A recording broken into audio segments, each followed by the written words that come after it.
Olá a todos, todas e todes, sejam bem-vindos à nossa quinta aula do curso de Brasil Império, onde falaremos sobre a queda do Primeiro Reinado. Bom, eu sou o professor Carlos e sigamos adiante. Bom, para começar, lembra que eu tinha mencionado na aula anterior sobre a questão da bandeira, né, sobre a questão do estandarte de Dom Pedro, que vai influenciar a criação da bandeira republicana, aliás, da bandeira do Brasil, né, e que depois, no período republicano, né, será ressignificada. Então, essa, né, é a antiga bandeira da Guarda Nacional da província de São Paulo, que basicamente, né, salvo esses arabescos, né, basicamente representa a ideia geral, né, do que seria essa bandeira. E aqui a gente pode ver no centro o brasão da Casa de Bragança, né, e a própria questão das cores, né, que em seu intento na sua criação são basicamente a fusão, né, das cores das Casas de Bragança e Habsburgo, né. Mas enfim, né, sigamos. Um pouco de contexto para a aula de hoje, né, onde começamos imediatamente de onde paramos. Bom, esses conceitos-chave, né, que nós vamos trabalhar aqui, né, são alguns dos fatores que vão levar à abdicação de Dom Pedro, né. E, antes disso, o seu declínio em meio à opinião pública e também, no caso, na opinião, não só na opinião, mas politicamente falando, no caso das elites, né. Vamos lá. O primeiro fator seria a derrota na Guerra Cisplatina, né. Eu coloquei derrota entre aspas justamente porque, no caso, o conflito em si, ele não chega a uma resolução, né, através do conflito, através da guerra em si, apesar das enormes perdas, né, tanto para o Brasil como também para a Argentina e o Uruguai, né. Isso falando no caso brasileiro, né, as perdas, né, as baixas no próprio exército, né, no contingente do exército imperial. E no caso da Argentina e do Uruguai, né, vai acontecer isso também com o contingente do exército deles, mas também, né, com os civis. E no caso, por mais que o conflito não tenha chegado a um fim, né, através da guerra, esse conflito ele vai chegar, né, Perdão, acabou dando um pequeno bug aqui. Por mais que ele não chegue ao fim através da guerra em si, né, haverá uma solução diplomática por parte da Inglaterra que, por fim, vai fazer com que a província cisplatina se torne independente, né. Sua independência será aceita e legitimada, o que para o nosso governo monárquico não é necessariamente, né, o que a gente poderia chamar de vitória, uma vez que, basicamente, no período de 10 anos, né, pensando na volta de Dom João VI a Portugal, né, até o fim do período desse primeiro reinado, né, do governo de Dom Pedro I, uma das coisas que vai acontecer, né, seria a perda de uma província, né, que não aceitará, né, no caso, né, seriam os exemplos das províncias que não aceitarão, né, o novo governo, né, não só não aceitará, como também vai buscar, né, a sua independência e vai conseguir, o que por si só já seria uma coisa extremamente perigosa, né, porque enquanto dentro do território nacional, né, afinal, a província cisplatina é anexada ao nosso território a posteriori, né, pensando em todas as províncias, já se havia um certo número delas que não aceitaria, né, que não aceita a aclamação de Dom Pedro, né, a sua ascensão a imperador do Brasil, o que vai levar a uma série de levantes que serão suprimidos, né. Entretanto, essa, né, não conseguirá ser suprimida, né, acabará sendo vitoriosa, e tanto a questão, né, do que o exército imperial passa na Guerra Cisplatina, como também o que ele vai passar, né, sufocando diversas revoltas ao longo do território brasileiro, né, vai fazer com que, né, hajam certos desgastes, né, no exército imperial. E, claro, ele também vai acabar entrando, né, de uma forma um pouco diferente, nesse balaio, né, daqueles insatisfeitos com a política de Dom Pedro I. Tanto que, em períodos, né, posteriores, né, principalmente, né, a gente vai notar isso com um pouco mais de força na questão do golpe republicano e também no movimento tenentista ou até mesmo no golpe militar, essa questão do exército como uma parte, né, tentando se afirmar dentro do cenário político, né, brasileiro como também, né, um dos componentes, né, da sua formação social e que também vai buscar, né, valer dos seus direitos políticos, vai tentar, né, se impor politicamente, né, no meio desse cenário, e muito disso vai começar justamente por aí, né, afinal um exército sujeito, né, exclusivamente sujeito, né, ao governo vigente, né, vai acabar sofrendo demais com isso, né, vai sofrer diversas perdas, para as quais, né, Dom Pedro não demonstrará, não vai demonstrar, digamos assim, empatia a respeito. Afinal, né, estão a serviço dele. E é assim que o monarca absolutista pensa. Além disso, né, outra coisa que vai acontecer, né, no meio desse período, né, há coisas que ele também, né, que nós já tínhamos mencionado antes, como a questão como fala, do poder moderador na Constituição de 1824, né, que por si só já vai ser o começo, né, dessa insatisfação generalizada que vai tomar conta do território brasileiro nesse período. Além disso, né, a gente vai ter, em 1826, a morte do rei Dom João VI, né, o que vai acabar causando uma crise sucessória. Né? E, bom, a princípio, para tentar resolver essa crise, né, Dom Pedro vai fazer com que a sua filha, né, Dona Maria da Glória, seja entronada em Portugal, né? Só que isso vai acabar, né, saindo pela culatra quando o seu posto vai ser usurpado, né, pelo tio e irmão, né, mais novo de Dom Pedro, Dom Miguel. Isso vai acabar levando a Dom Pedro a declarar guerra ao seu irmão em 1828, o que por si só também vai ser mais um dos fatores que vai levar que vai aumentar mais ainda esse sentimento de insatisfação com o seu governo, uma vez que um imperador, né, que é proclamado um monarca, né, que é proclamado governante, né, do Brasil, né, o que ele, em meio a todo esse monte de tensões, né, sociais que o nosso território está passando nesse período, né, o que ele vai fazer, né, indo até Portugal declarando guerra ao irmão, sabe? E utilizando, claro, né, das forças do exército imperial, né, para declarar essa guerra também. Então, né, tudo isso só vai acabar adicionando, né, mais alguns temperos ao caldo, né, da insatisfação que, bom, já está nesse momento, aliás, não só nesse momento, né, basicamente desde o início, né, do período do primeiro reinado, vai estar, né, esse caldo vai estar numa panela de pressão prestes a explodir. Né?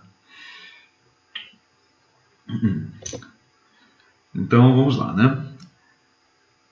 Com a crise política, né, que vai ocorrer se agravando, né, o imperador vai acabar se deparando com diversos críticos ao seu governo. Né? Isso é até interessante porque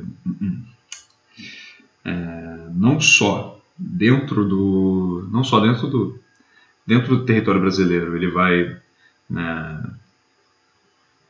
perdendo o apoio das elites ao seu governo, né, a não ser daquelas que já são, né, como a gente já mencionou na aula anterior, né, referente à Constituição, às Assembleias Constituintes em 23, né, o Partido Português, né, digamos assim, ele vai continuar declarando seu apoio ao Dom Pedro, né, enquanto basicamente todo o resto, né, estará indo na direção oposta.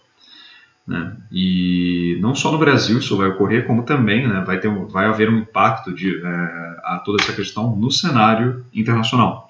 Não só falando dessa questão com a província cisplatina, mas também, né, ao fato de que, né, com a morte de Dom João VI, né, isso vai acabar gerando mais tensões no Brasil, né, devido ao fato de ele ser o herdeiro do rei morto, né, do rei falecido, né, neste caso. E além disso, em 1830, o rei Carlos X da França, um monarca absolutista, né, há de se mencionar, vai ter o seu governo interrompido, né, sendo instituída nesse país, né, na França, a monarquia de junho, de tendências liberais, o que vai ameaçar os interesses dos monarquistas de orientação absolutista que faziam coro com o governo de Pedro I.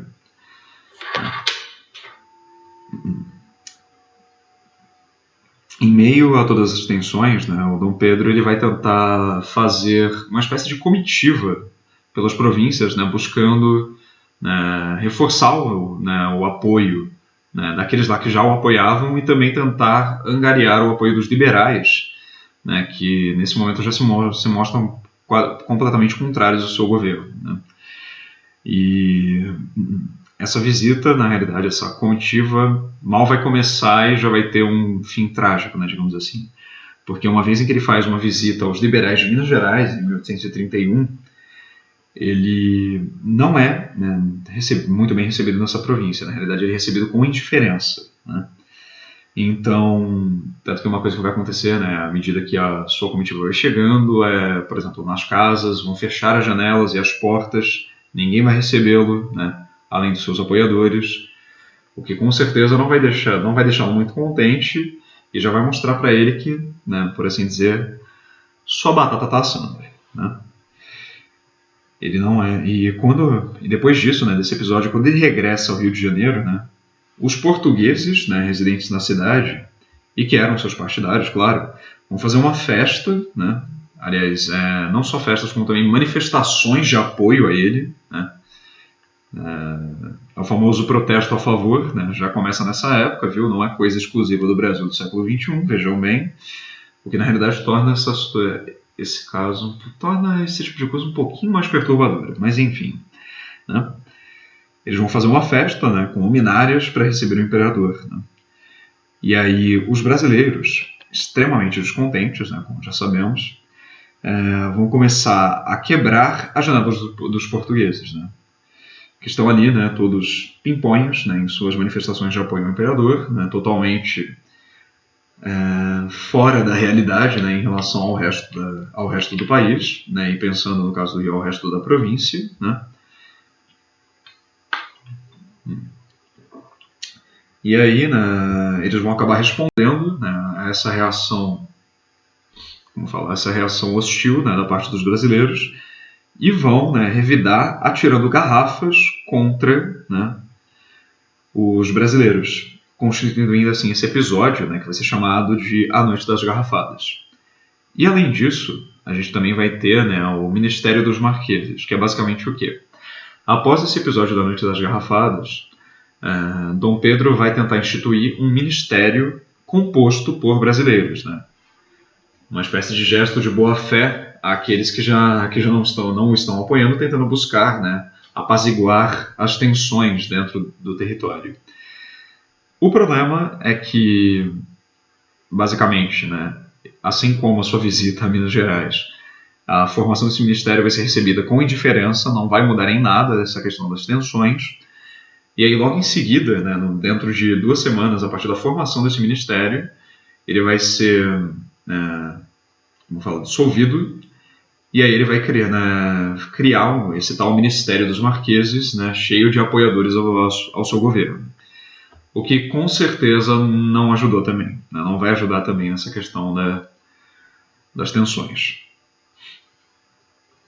Então, né, as tensões internas, né, aumentando cada vez mais, a panela de pressão prestes a explodir, ou já explodindo, né, nesse contexto. E em meio a tudo isso, ele vai renunciar ao trono em 7 de abril de 1831, né, decidindo retornando a Portugal e deixando aqui, né, o seu filho, né, Dom Pedro de Alcântara, né, nosso segundinho, Dom Pedro II, o Júnior, né, e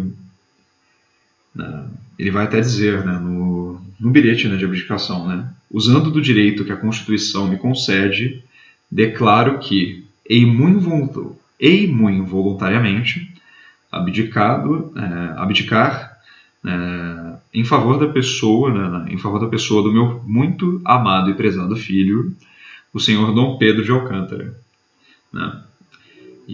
Essa carta vai, perdão, esse bilhete, né, vai datado, né, de 7 de abril de 1831, né, o 10º ano, já marcando o 10º ano da independência, no caso, né, o 10º ano de, como fala, de quando, né, Dom Pedro assume, né, a princípio como príncipe regente, quando, né, Dom João retorna a Portugal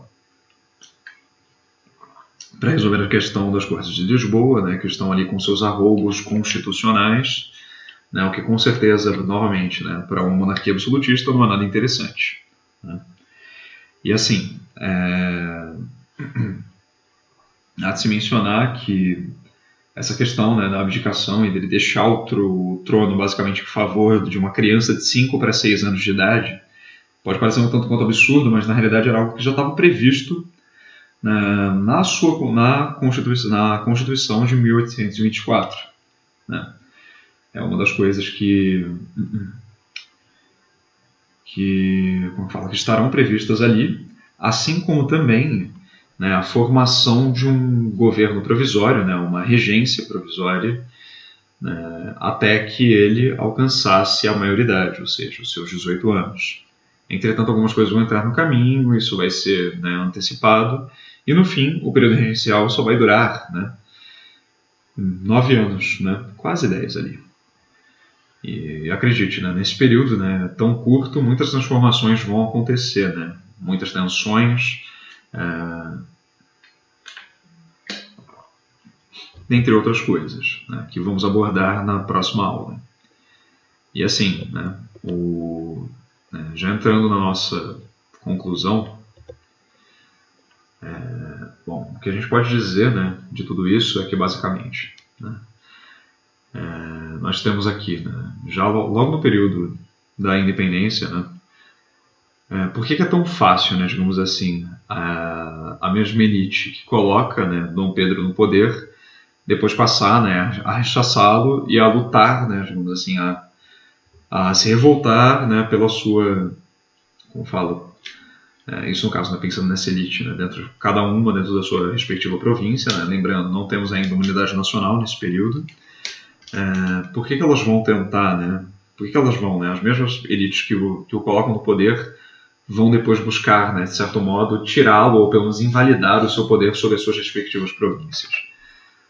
Bom, basicamente, né, Dom Pedro ele vai ser escolhido, né, como, digamos assim, a figura que vai levar, né, que vai ser, digamos assim, o rosto, né, da independência do país, basicamente porque, né, a gente tem que lembrar que, né, dentro de toda aquela conjuntura das cortes de Lisboa, né, as cortes vão querer que, né, isso pensando já, né, para o lado das elites, né, elas vão querer retornar o país, né, assim, recolonizar o país, ou seja, fazer com que todas as transformações ocorridas, né, desde o início da colonização até, né, as transformações, né, do período joanino, a elevação, né, do território do Brasil, né, de colônia a Reino Unido de Portugal, Brasil e Algarves, né, toda essa questão, né, todas as transformações que com certeza vão complexificar ainda mais, né, as relações, né, de poder dentro do território brasileiro, né, agora de um Brasil independente, que também vão representar, né, essa ruptura com o trono português, né, com a metrópole, no caso. Né, vai representar, né, uma oportunidade, né, de um aumento de poder e de autonomia, né, das elites, né, e das províncias em relação a Portugal. Né, e aí, né, as cortes de Lisboa vão querer justamente reverter isso. Né, então, a ideia de um movimento de independência, né, centrado na figura de um monarca português seria, digamos assim, a melhor forma de romper com Portugal e ainda assim manter a ordem vigente. E também para Dom Pedro isso vai ser interessante, né? Ele também vai ser, né, ele vai aceitar ser essa figura, né, a carregar a independência, porque, né, porque as cortes de Lisboa também vão querer, né, minar o seu poder. Né? Pouco antes da data da independência, né, da declaração da independência, né, o Brado do Ipiranga, etc., ele vai, como fala, Dom Pedro vai ser informado, né, assim, né, ele vai ser, digamos assim, intimado pelas cortes de Lisboa a basicamente se tornar uma espécie de governador geral do Brasil, né, em vez de, aliás, não só do Brasil, né, uma espécie de governador geral do Rio de Janeiro, né, seria a capital, ou seja, né, o seu poder, né, como um monarca seria, né, domesticado, né, por esse parlamento, né, português. E aí, no caso, né, a união dos interesses do imperador com os das elites vai levar, né, a sua eleição como monarca nessa nova configuração política, né, de um Brasil independente. Então, assim, é aquela coisa de, né, aquela coisa faca e o queijo na mão, maneira útil e agradável, entre outras coisas. E aí essa virada vai acontecer, né, essa virada vai ser facilitada justamente por isso, né, não é como se ele fosse, né, o grande eleito para capitanear, digamos assim, esse processo de independência. Né? Na realidade, ele vai ser, né, basicamente o que está ali, né? A única opção que sobra, né, digamos assim. Então, vai ser fácil, né, digamos assim, esse apoio ao seu governo, a sua figura ser desfeito, como também, né, vai ser uma das coisas que vai explicar, né, essa insatisfação das outras províncias perante o seu governo. Né? E, assim, ele vai se mostrar, né, um estadista um tanto quanto incapaz ou despreparado para isso. Na realidade, a gente nem pode chamar isso de despreparo, porque aí seria, né, digamos assim, subestimar a inteligência de Dom Pedro. Na verdade, o que ele vai fazer são ações, né, pensadas, deliberadas, né? Só que a questão são ações pensadas e deliberadas em favor, né, de um projeto personalista, né, monárquico, absolutista, totalmente centrado na sua figura, o que vai, né, representar já logo de início, né, para essas elites, né, um problema, né, e que depois, né, uma hora elas terão que resolver. Né, e vão se aproveitar, né, da efervescência popular, né, afinal, Dom Pedro vai ser rechaçado, né, sistematicamente, não só pelos governos das províncias, como também pela imprensa. Né. E nisso a gente tem que pensar no papel da imprensa mesmo nesse processo, né. Pensando, por exemplo, em Frei Caneca, né, que a gente tinha mencionado, né, na aula anterior como uma das figuras principais, né, na Confederação do Equador, o jornal, né, para o qual ele escrevia, que era o Tinitus Pernambucano, eu posso estar pronunciando o nome errado, né, mas tudo bem. Nesse jornal ele vai, né, colocar muito abertamente as suas críticas, seus comentários acerca, né, da política do país e, né, uma vez que Dom Pedro vai se mostrando esse monarca autoritário e né, lançando mão de decisões completamente arbitrárias, né, a partir do seu poder, e também vai passar a criticar, né, o governo de Dom Pedro. E não só isso, né, pensando em Pernambuco, né, esse jornal é um jornal pernambucano, né, como o próprio nome diz, mas também, por exemplo, na capital, né, na capital fluminense, vai ter o jornal Aurora Fluminense, que também vai fazer isso, né, que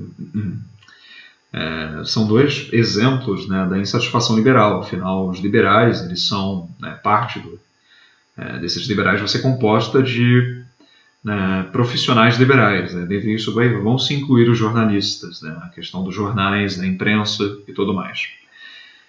E aí, em meio a todas as tensões, né, Dom Pedro vai começar a tomar diversas decisões equivocadas, né, talvez pensando que o fato dele, né, ser o monarca, de ser o herdeiro do trono de Portugal, ou o fato dele ter, né, um bom contingente de apoiadores, né, do seu governo, né, de monarquistas, que essas ações seriam, né, como fala, bem aceitas, né, e quando não bem aceitas, poderiam ser facilmente reprimidas e ficaria por isso mesmo. A gente já viu, né, durante todo esse período do primeiro reinado que não foi bem assim e que no fim tudo isso vai acumulando, né, essa bola de neve até levar o momento da sua abdicação. Né. E após esse período da abdicação, nós teremos o segundo reinado, mas antes disso intermediado por um governo regencial. E é interessante pensar essa questão do governo regencial, porque esse governo vai ser, tecnicamente, a primeira oportunidade de fato, né, se exercer, né, se exercer o poder executivo, né, a nível nacional por brasileiros, né, sem ter um monarca no meio, sem ter uma família real, né, no meio desse processo. Então as elites vão ter, né, a sua oportunidade de se fazer valer dos seus interesses. Entretanto, né, o governo regencial, estando sujeito, né, à coroa, né, à figura de, né, estando todos, né, a serviço, né, juramentados, né, a servir Dom Pedro II, ou seja, eles devem defender os interesses, né, da coroa, devem defender a questão da centralização do poder. Então, ao mesmo tempo que vai haver, né, uma certa liberdade para as províncias, vai ter também, né, essa liberdade vai ser cerceada na medida em que ela não interfira em que ela não interfira na questão, né, da centralidade, né, da centralização do poder nas mãos da monarquia. Mas enfim, né, isso, como eu disse, já é um assunto para a próxima aula, né, eu só estou me referindo, no caso, às consequências de tudo isso que a gente viu até aqui. Né. Então vamos à nossa questão, né, que vai ser fundamental para que a gente consiga, né, trabalhar os conceitos aqui apresentados, né, ao longo de todas as aulas até aqui, não só desta aula, como também, né, para fixação do conteúdo e, como falo, para vocês também terem uma ideia, né, do nível das perguntas, né, das questões utilizadas, por exemplo, em vestibulares, em Enems da vida e afins. Então vamos ao enunciado, né? Eu tive que espremer um pouquinho porque é uma questão um pouco longa, porque suas alternativas são até que bem, bem elaboradas, né? Elas não são simplesmente afirmações curtas, né? Tem alguns pequenos parágrafos aqui. Então vamos lá. Após o retorno de uma viagem a Minas Gerais, onde Pedro I fora recebido com grande frieza, seus partidários prepararam uma série de manifestações em favor do imperador no Rio de Janeiro, armando fogueiras e luminárias na cidade. Contudo, na noite de 11 de março, houve início o conflito em que ficaram conhecidos como a Noite das Garrafadas, durante os quais os brasileiros apagavam as fogueiras portuguesas e atacavam as casas iluminadas, sendo respondidos com cacos de garrafas jogados pelas janelas. Né? E aqui a fonte, né, de onde veio esse trecho, né, e logo abaixo o enunciado. Pelo que foi visto em aula e no texto acima, acerca dos anos finais do primeiro reinado, né, pelo que foi visto, né, em aula e no texto acima, os anos finais do primeiro reinado se caracterizaram por um aumento da tensão política. Nesse sentido, como se deu a rejeição generalizada à figura do imperador. Né? Então vamos lá, alternativa A. Se deram por uma conciliação de classes para destituir o imperador e implantar uma república democrática burguesa a fim de alinhar o Brasil com o capitalismo da centralidade. Essa alternativa, né, como vocês já podem ter percebido por alguns detalhes, ela já está errada. Né? Por mais que a gente tivesse, né, dentre as tensões políticas, né, movimentos que vão sim, né, a partir de uma união de interesses de classes diferentes, né, claro, todos, né, capitaneados ainda assim pelas elites, né, das províncias, eles nunca vão buscar necessariamente a destituição do imperador, mas sim uma separação da respectiva província perante o resto do império. Justamente porque, né, como a gente já disse antes, né, como vocês já sabem, não há uma ideia de um sentimento de unidade nacional, a não ser que tenha se mostrado timidamente em alguns momentos, como por exemplo na própria questão da independência. Mas como eu disse, né, muito timidamente e dentro de pouco tempo esse sentimento seria, né, suprimido pela questão do federalismo, que é muito mais presente. Né?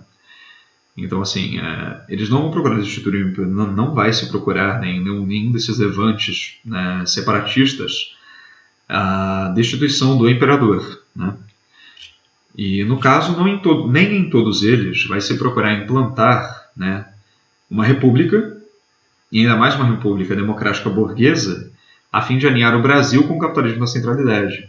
Na realidade, o Brasil ele já está alinhado ao capitalismo da centralidade, né? Só que a questão é, a gente tem também um pouco desse questionamento ao pensar que o Brasil é atrasado e por isso não está no mesmo nível de países como os Estados Unidos, a Inglaterra e o resto da Europa, por exemplo, né, esses países de primeiro mundo. Na verdade, o nosso país está muito bem desenvolvido em termos de desenvolvimento capitalista, né? E ele está muito bem afinado com o capitalismo da centralidade. Só que a questão é a posição que ele vai ocupar em meio à centralidade do capitalismo, que vai ser uma posição de dependência. Enquanto a gente pode chamar, né, os países desenvolvidos, né, porque afinal essa ideia de desenvolvimento e subdesenvolvimento ela é um tanto quanto problemática e passiva de problematização, a gente pode chamar, né, esses países desenvolvidos, né, os de primeiro mundo, de países da centralidade do capitalismo, né, ou seja, países de capitalismo dominante. Países como o Brasil, né, estados-nação como o Brasil, serão os de capitalismo dependente, aqueles lá que vão sim estar inseridos no capitalismo, vão sim estar inseridos no desenvolvimento capitalista, não só perante o exterior, como também dentro, né, do seu território, mas também, né, eles estarão sujeitos, né, à centralidade, ou seja, a ideia é manter uma posição de dependência, né, em relação à centralidade do capitalismo.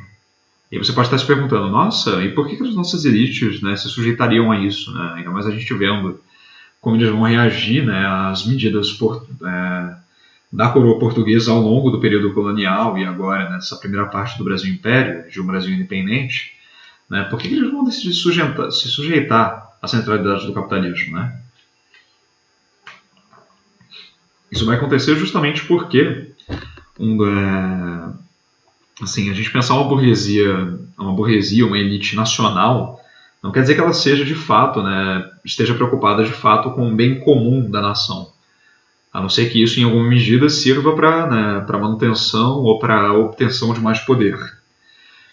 E um fenômeno que vai acontecer muito nesse período e com o qual o Brasil vai se inserir, só que não da mesma forma, é que, por exemplo, a Inglaterra, né, com quem a gente vai desenvolver uma questão de uma zona de dependência, ela vai utilizar, né, nesse período, né, no século XVIII e XIX, de uma coisa chamada neocolonialismo ou imperialismo. Significa o quê?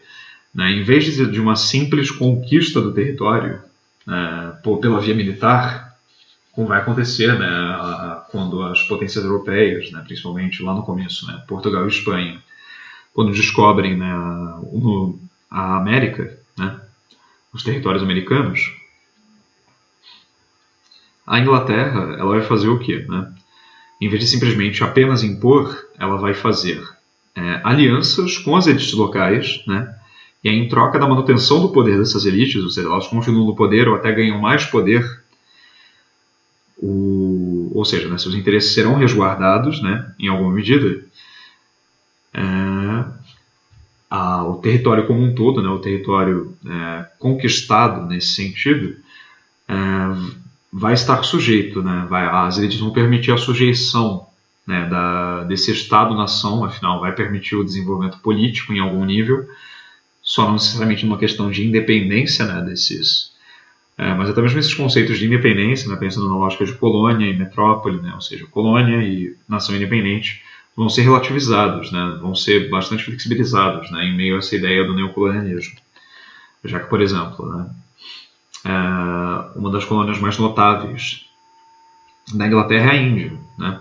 E a Índia, na realidade, até hoje está sujeita, né, à centralidade do capitalismo e à própria Inglaterra de muitas formas, mesmo não sendo mais necessariamente uma colônia. A mesma coisa vai acontecer com o Brasil. Nós estaremos sujeitos a princípio a Portugal, né, uma vez independentes, e mesmo depois disso estaremos sujeitos à Inglaterra, né? Porque sabe, isso aí são sinais, né, de como essa ideia de se pensar como que eu posso falar, simplesmente, né, país desenvolvido, subdesenvolvido, simplesmente por uma questão de riqueza ou por uma questão de algum problema interno, referente ao seu povo, né, porque muito do que a gente vai fazer é individualizar ou simplesmente jogar a culpa disso para a classe trabalhadora, vai falar que o brasileiro não se esforça, o brasileiro quer tudo fácil, e etc., quando na realidade, né, não é o brasileiro como um todo, né, o povo brasileiro que vai estar no poder, né, e sim as elites, né, que vão até utilizar, né, de princípios da democracia, né, como a questão das eleições, né, e essa coisa do poder da cidadania, né, a seu favor ainda, né, e ainda assim mantendo suas prerrogativas. Mas enfim, sigamos, né, então essa alternativa está errada, né, simplesmente porque ela acaba pensando em alguns conceitos de forma tanto equivocada, como por exemplo a destituição do imperador, né, e essa questão de a fim de alinhar o Brasil com o capitalismo da centralidade. Na realidade já está alinhado, né. E esse conceito de um Brasil que não é atrasado é uma coisa que vem se tornando cada vez mais aceita dentro da historiografia contemporânea, né? Não certamente pela historiografia, né, vigente, mas, né, autores e autoras, né, que vão buscar desconstruir, né, a história do Brasil e, por consequência, né, o seu status quo, vão, né, trazer esse argumento à tona, né? Mas enfim, alternativa B, pelo aumento da lusofobia e o distanciamento do imperador da base de seu governo, gerando uma cisão entre as elites. Uma parcela é beneficiada pelas ações autoritárias e arbitrárias do imperador, serão conhecidos como Partido Português, enquanto a outra, o Partido Brasileiro, vê como insustentável a presença do imperador, tanto para seus negócios como para a gestão do Estado, pois poder algum se sustentaria sem parte significativa do povo o legitimando. Essa é a alternativa correta, né? Porque na realidade ela vai pegar diversos conceitos que abordamos ao longo das nossas aulas e vai encadeá-los de uma forma bem coesa e concisa, né, dentro de um pequeno parágrafozinho, né, ou seja, né, de algumas poucas linhas. Né, aquela coisa, lusofobia, né, esse sentimento que vai ser desenvolvido durante as fases mais tardias, né, da nossa colonização e que depois, né, vão crescer, né, no Brasil independente, ao se perceber, né, que o monarca português, né, Dom Pedro, vai, né, favorecer, né, os portugueses, né, em seus domínios mais que aos brasileiros, né, e aos seus interesses. Isso vai gerar uma cisão entre as elites, né, como a gente já falou. Vai haver uma parcela de monarquistas, ou seja, conservadores, uma parcela de liberais, cujas tensões vão dar a tônica, né, desse período do Brasil independente, né, do primeiro e também do segundo reinado, só que sob uma ótica um pouco diferente, né. Além disso, né, vai falar, né, sobre, como fala, a questão da insatisfação para com o imperador, justamente pela sua ineficiência, né, digamos assim, como estadista, né, pela gestão do Estado, e aí vai dizer no final, pois poder algum se sustenta sem parte significativa do povo, legitimando. De fato, né, quem vai legitimar as ações de Dom Pedro vai ser justamente esse partido português, esse lado, né, monarquista e, como fala, e fiel, né, à coroa portuguesa. Só que ele nem de longe pode, né, ser utilizado, né, por exemplo, né, esse caso, né, desses apoiadores, né, pode ser utilizado para simplesmente abarcar algo que vai acontecer por todo o território. Na realidade, a tendência é justamente a oposta, né, não necessariamente só de liberais, mas também de pessoas contrárias a esse governo, né, e as suas medidas conforme esse período vai passando, né. Então, a alternativa B é a correta, né, mas vamos dar uma olhada nas outras para ver o que elas têm a dizer e também o que elas não dizem, né, digamos assim.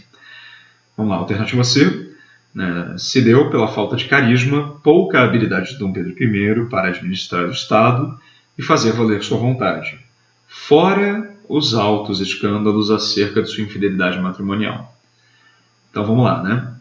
Para começar, essa questão da falta de carisma, né, No caso, independente de qual historiografia a gente está falando, né, ou seja, de qual perspectiva de análise histórica desse período, não vai se falar, pouco vai se falar, né, assim, você não vai encontrar, né, digamos assim, um coro, né,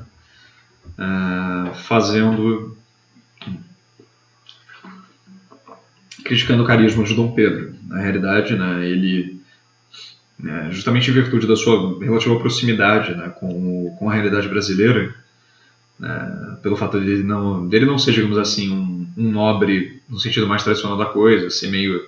Também vai, claro, tudo bem que isso é um pouco de uma construção acerca de uma imagem de Dom Pedro, né, como fala, de um membro da realeza rebelde, né, digamos assim, quase um súpula da sua época. Então, como fala, assim, em nenhuma das historiografias vai falar que ele não tinha carisma. Na realidade, ele tinha um certo carisma, sim, né? Que na realidade vai ser muito importante para os seus momentos como estadista, né? Se ele não se fazia valer, né, de uma certa habilidade ou astúcia, ele vai se valer muito do carisma, né, no seu governo, principalmente perante os seus apoiadores. Aí a questão, né, pouca habilidade de Dom Pedro para administrar o Estado, está correto. Só que está pouca habilidade para administrar o Estado e também, né, pouca habilidade para fazer valer a sua vontade, né? E essa que está a questão, né? Ele vai ter sim, né, muita habilidade para fazer valer a sua vontade, uma vez que ele utiliza, né, dos seus privilégios, né, como um monarca absolutista da forma mais, né, personalista e, como fala, inconsequente possível, né? E a questão dos escândalos, né, com a sua infidelidade matrimonial, bom, eles em nenhum momento colocaram em xeque a sua habilidade como governador. Na realidade, eles pouco eram levados em conta na hora de avaliá-lo como um estadista, né? Na verdade, aquilo lá servia muito mais a critério de fofoca, digamos assim, né? As revistas tititi do período imperial, do que para, de fato, né, dizer algo a respeito dele, né, ou da opinião pública a respeito dele, como um monarca, como um estadista e assim por diante. Então, né, incorreta. E aí vamos para a alternativa D. Vamos lá, né? A rejeição generalizada à figura do imperador, né, segundo a alternativa D, vai se dar através do clamor popular pela volta de Dom João VI como regente legítimo da terra e a aclamação de suas ações marcantes em favor da construção de espaços para a consolidação acadêmica do território nacional. Aqui ele vai se apoiar em algumas coisas, né, que podem ser facilmente revertidas, né, em que aqui são revertidas, né, como essa pegadinha da alternativa. Vamos lá.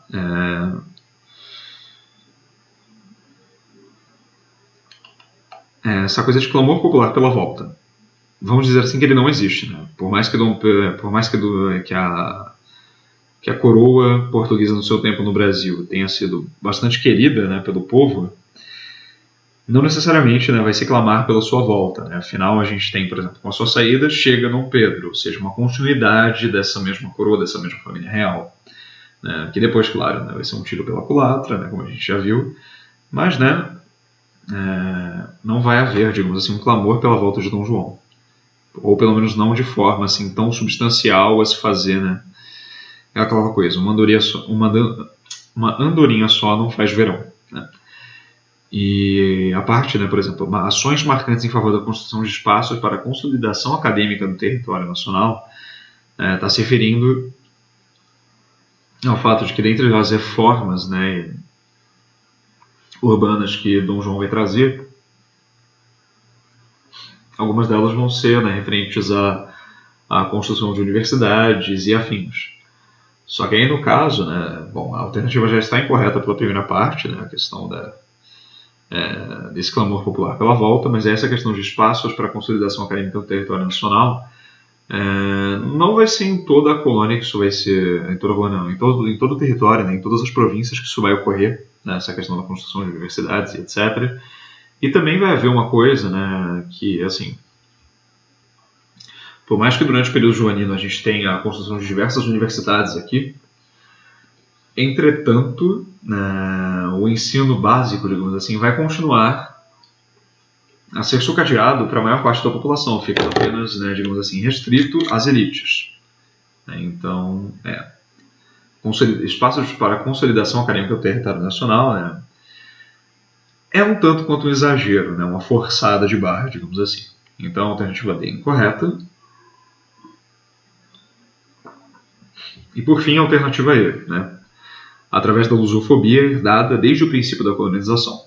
As massas se organizarão para construir o poder popular e assim emancipar-se do regime monárquico e sua elite do atraso, planejando suas ações revolucionárias de sabote, protesto e terrorismo contra os poderosos partidários do Partido Português. Vamos lá, essa alternativa por si só já está cheia de equívocos, que eu acho que vocês provavelmente já perceberam. Vamos começar ali, a partir da lusofobia herdada desde o princípio da colonização.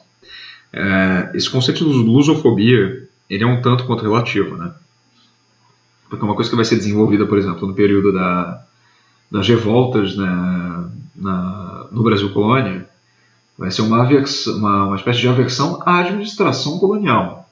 Não necessariamente uma aversão completa à coroa,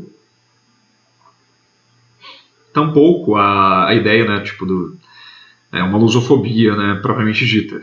Até porque, durante uma boa parte da colonização, os colonos que vinham para cá, os portugueses, serão considerados ainda portugueses dentro desse interim, sujeitos à coroa e etc., mas ainda assim portugueses, A partir do momento em que várias gerações vão passando, e eles começam a, basicamente, o número de portugueses começa a ser menor do que aqueles nascidos aqui, aí até a gente pode falar sobre alguma parte de lusofobia, mas nesse caso é um tanto quanto relativo. O fenômeno da lusofobia ele é muito mais desse período, de a partir do período joanino, do que de períodos anteriores da colonização. E, além disso, outros erros. As massas se organizaram para construir poder popular e assim, já vamos começar aí. Poder popular seria a construção vamos falar de poder popular. Poder popular implica em poder a maior parte da população. Não vamos esquecer que boa parte dos movimentos revolucionários vão apresentar um caráter elitista ou, em última instância, o centro das decisões será a elite. Ela quem dará a última palavra, na maioria dos casos, por mais que possa ter, em maior ou menor grau, uma participação popular um pouco maior, algum nível de participação popular de outros estratos da sociedade, também de pessoas pobres, escravos e afins. Então aqui já tem um pequeno errinho. E aqui, emancipar-se do regime monárquico e de sua elite do atraso, Para começar, que mesmo com os movimentos separatistas e etc., e depois com o fim do primeiro reinado, etc. e tal,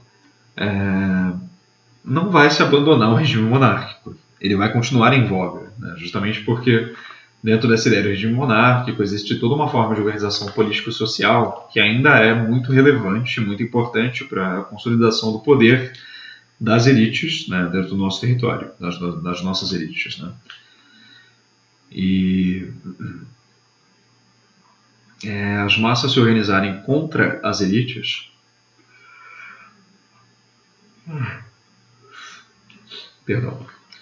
elas se organizarem contra as elites é uma coisa um tanto quanto pouco provável, uma vez que esse poder de organização das massas ele vai ser, em alguma forma, determinado por como as elites vão apoiar esses movimentos, e de como elas vão participar até mesmo diretamente deles, na sua liderança.